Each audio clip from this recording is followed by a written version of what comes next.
4 Steps to Emotional Freedom. You hear a lot about political freedom, freedom of speech, and financial freedom. But did you know you can achieve emotional freedom as well? Life can weigh you down with a whole lot of emotional baggage, affecting your reactions and behavior without you even realizing. Follow these suggestions to help release emotional blocks so you can free yourself to live your best life. 1. Do an emotional baggage audit. So many people live every day burdened with the anxiety, guilt, and shame of a lifetime.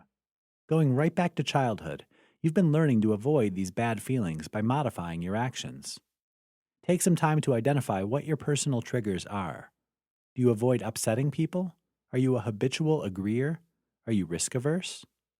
The first step to emotional freedom is to identify the negative emotions that are holding you back. 2.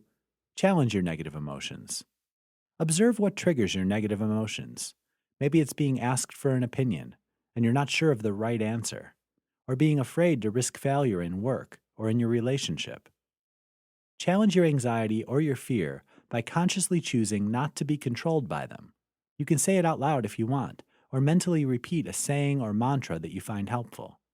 I'm not paralyzed by anxiety, for example, or it's okay to take risks. 3. Choose a loving approach.